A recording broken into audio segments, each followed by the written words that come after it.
John chapter 1 begins with this section we call the prologue, verses 1 to 18. It establishes a whole load of truths about Jesus for us, and I want us to focus on one part of that prologue. We'll overview the whole thing, but then I want us to really dig into one of the paragraphs. The Word made flesh, the glory of knowing God.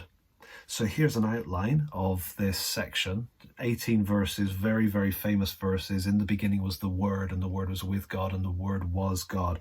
And so this emphasis on the Word is established right in the first 3 verses, but then it kind of gets set aside, and the focus moves on to the light. And he talks about the light, again, referring to the same person, referring to Jesus all the way through. And then the Word is brought back again in verses 14 to 18. That's the part I specifically want us to focus on. Just notice before we zero in on that paragraph, what he says about the light from verse 4. In him was life, and the life was the light of men. The light shines in the darkness, and the darkness has not overcome it. So we've got this shining into the darkness, but the darkness doesn't overcome it. In the context of God being the giver of life, we get this little kind of interlude in the middle introducing John the Baptist, who is a witness. Doesn't tell us anything about his witness at that point. It does, however, mention a little detail further down in verse 15, where we get a little statement about what John says, and that seems like a stepping stone to the following section, verses 19 to 34, where we get a fully developed declaration of the witness, the testimony that John is offering. So what we have here, though, is this interesting connection between this introductory section, verses 4 and 5, and then after the reference to John, we then get that spelled out a little bit more. So the light that shines here is the light that comes into the world. It comes into the world, and yet even though he made the world doesn't recognize him, the world doesn't receive him. It seems like the darkness is powerful, and yet the darkness does not overcome it, because to those who did receive him, he gave the right to become the children of God. There's the life that he is bringing. And so this middle section here is a coherent middle section, if you like, of the prologue. But either side of it, we've got this information about the Word. And so let's just zero in on that for a second, just simplifying the middle part here. We've got the Word in the beginning, and then we've got the Word became flesh. And there's some real parallels between these sections. The Word in the beginning was there in the beginning. He's eternal. But the Word become flesh steps into time. He's into our world, if you like. We've got this double statement here. He was with God. He was God. When we get to the end, verse 18, we kind of get those thoughts reversed. He is the only God who is at the Father's side. And then at the beginning, we get this statement that he is the creator. And then at the end, he's the one who makes the Father known, makes God known to us. He's the revealer. And so there's some real bookends, if you like, between the beginning of the section and the end. And they're coming through to really wrap up the whole of the prologue in this beautifully crafted way. But what I want us to do is really zero in on these verses 14 to 18. And in order to really do that, I think we need to go back into the Old Testament. So let's just take a look at a little bit of background. Here we've got the Exodus background, if you like, to John 1, chapter 33. This is in the context of the golden calf incident, where the nation of Israel rescued out of Egypt and betrothed or married to God in the wilderness at Mount Sinai. Next thing you know, they've set up the golden calf. They're being spiritually adulterous, unfaithful to him, just an absolute mess. And God is angry. And Moses is having this back and forth with God about what should happen. And so, for example, if we jump in at chapter 33, it's already been going for a while. But chapter 33, verse 12, Moses said to the Lord, "See, you say to me, bring up this people, but you have not let me know whom you will send with me. Yet you have said, I know you by name, and you have also found favor in my sight. Now, therefore, if I have found favor in your sight, please show me now your ways, that I may know you. In order to find favor in your sight, consider too that this nation is your people. And he said, my presence will go with you, and I will give you rest. And he said to him, if your presence will not go with me, do not bring us up from here. For how shall it be known that I have found favor in your sight, I and your people? Is it not in your going with us, so that we are distinct, I and your people, from every other people on the face of the earth? So there's this back and forth between Moses and God up on the mountain. It carries on, and we get this striking section, this kind of shocking moment, really. The Lord said to Moses, this very thing that you have spoken I will do, for you have found favor in my sight, and I know you by name. Moses said, please show me your glory. Now that always strikes me as being an astonishing thing for Moses to say. He's having a conversation with God on the mountain. God is angry. God is threatening to wipe out the people or to not go with them. Moses is negotiating. That's astonishing in itself. But now all of a sudden he says, show me your glory. You think, what are you thinking, Moses? That sounds absolutely crazy. Why would he have the confidence to ask that? Where could he possibly have the confidence to ask for a show of God's glory? I mean, I always kind of joke about this and say the right question is probably, Lord, you're scaring me. Please show me the exit. But he says, please show me your glory. And there's two things that I want us to notice here before we get back to John. First of all, notice the content of the glory. Notice what God actually says, because it's very easy for us to see the word glory and to assume it's talking about power and fireworks and, strength. And yet notice what he says, I will make all my goodness pass before you, and will proclaim before you my name, the Lord, and I will be gracious to whom I will be gracious, and I will show mercy on whom I will show mercy.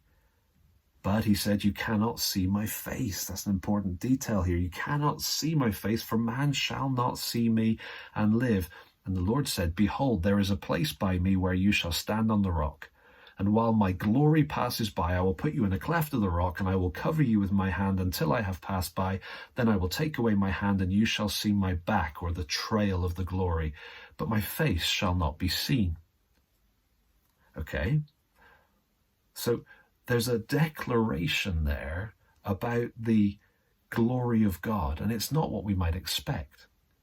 Please show me your glory is not followed by a fireworks display. It's not followed by God screaming and shouting and flexing his muscles. He says, I'll make all my goodness pass before you, grace upon grace, mercy upon mercy. But you can't see me. There's a seriousness about this situation. You cannot see me. So the nature of the glory is fascinating. But the other thing that is fascinating is the reason why I believe Moses had the confidence to ask this question in the first place. Did Moses have an inkling? Did he have a sense that actually this is the glory of God, that this is what God is like? Well, let's just go back to the paragraph before the one we read. This is verses 7 to 11, and it kind of describes something that would happen.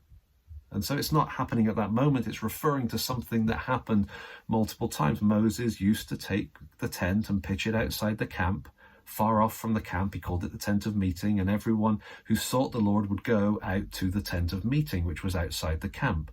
Whenever Moses went out to the tent, all the people would rise up, they'd stand at their door, and we get this description of Moses going to the tent of meeting. Drop down to verse 11. Thus the Lord used to speak to Moses face to face, as a man speaks to his friend. Moses used to speak to Moses face to face repeatedly. This was something that Moses was in the habit of experiencing. Could it be that that experience of meeting with the Lord face to face gave Moses confidence to ask the Lord to see his glory? Now you say, hang on a second, The Lord on the mountain said, you cannot see my face and live. No one can see my face and live. It was clearly there in the text. But here, just a few verses before, 9 verses before, we've got this statement that Moses was regularly in the habit of meeting the Lord face to face. Could it be that the Lord on the mountain, whose face no one can see, is the Lord, but is somehow distinct from the Lord, who would meet with Moses in the tent face to face and speak with him as a man speaks to his friend? How do you have the Lord on the mountain and the Lord in the tent? And the Lord in the tent gives Moses confidence to speak to the Lord on the mountain. They're distinct, but they are incredibly connected. At this point, it's kind of hard to get your head around. Of course, John 1 is going to make that clear for us. But before we go there, just drop over to chapter 34. Just a little bit more detail. This is where Moses cuts the 2 tablets of stone, rose early in the morning, went up on Mount Sinai as the Lord had commanded him. The Lord descended and stood with him there, proclaimed the name of the Lord, and the Lord passed before him. Notice this, the Lord, a God merciful and gracious, slow to anger, and abounding in steadfast love and faithfulness. That's that phrase that comes all the way through the Old Testament. God's steadfast love reinforced with his loyalty. Right? It's that combination of truths that are massively overlapping. His loyal love that is loyal. That would be an awkward translation, but it would get the sense across. His steadfastness of love that remains steadfast. It's steadfast love and faithfulness in this translation. He's abounding in that. He keeps steadfast love for thousands, forgiving iniquity and transgression and sin. But we don't take this God lightly. We don't treat this as a light thing, because he by no means clears the guilty. He visits the iniquity of the fathers on the children, children's children to the 3rd and 4th generation. Moses bowed his head towards the earth and worshipped. Now let's go to John 1, verses 14 to 18. And the Word became flesh and dwelt among us. And we have seen his glory, glory as of the only Son from the Father, full of grace and truth. Parentheses, John bore witness about him and cried out, this is he of whom I said, he who comes after me ranks before me because he was before me. Then he carries on, for from his fullness we have all received grace upon grace, for the law was given through Moses, grace and truth came through Jesus Christ. No one has ever seen God, the only God, who is at the Father's side. He has made him known. And so we've got that parenthetical bit in the middle, parenthetical insertion, if you like, verse 15 about John, which I'd said before is like a stepping stone. Verses 6 to 8, John bore witness. Verse 15, here's a bit of his witness. Verses 19 to 34, there's the full statement of it. But let's just cut that out purely to be able to focus on this paragraph in the light of Exodus 33. And I just want to flag some of the connections. You maybe spot some already, and I might even miss some, but there's so much here. The Word became flesh and dwelt among us. Literally pitched his tent would be a kind of awkward way of putting it. The old King James said tabernacled amongst us. This is the Lord who would meet with Moses face to face in the tent near the people. The Word became flesh and pitched his tent among us, and we have seen his glory. Remember that language of show me your glory? Whoa, we have seen his glory. Glory as of the only Son from the Father, full of grace and truth. We're going to see that grace and truth again here. Now, we tend to think of grace and truth in very New Testament terms, that grace is one thing and truth is something else. But actually, if we were to take the Old Testament and that phrase abounding in steadfast love and faithfulness and translate that into the Greek and then translate that into English, we would end up with this phrase, full of grace and truth. This is the Lord of Exodus who is abounding in steadfast love and faithfulness. He is loyally loving in a loyal way. He's a God who promises to love us and keeps his promise. There's that reinforcement of the steadfastness of his goodness toward us. And so, again, that's a flashback to Exodus 33:34. For from his fullness, abounding in steadfast love and faithfulness, we have all received grace upon grace. Remember how he talked about being gracious to those whom he would be gracious. For the law, there's a obvious Exodus reference, was given through Moses. It's clear that John's thinking about that section. But grace and truth came through Jesus Christ. No one has ever seen God. You cannot see my face and live, God told Moses that. The only God who is at the Father's side, he has made him known.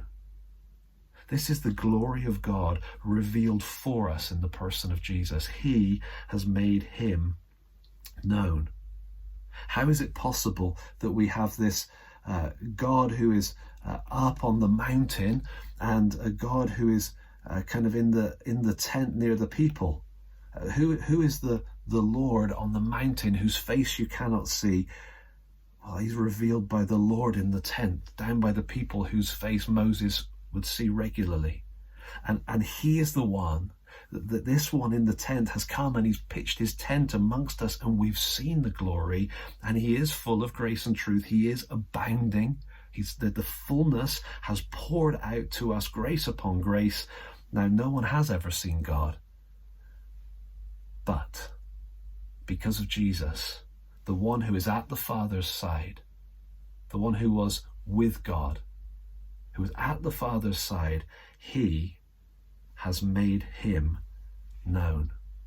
Jesus has made the Father known to us. That's the glory of knowing God. And all of that to say, if you want to know what God is like, very, very simply, you look at Jesus.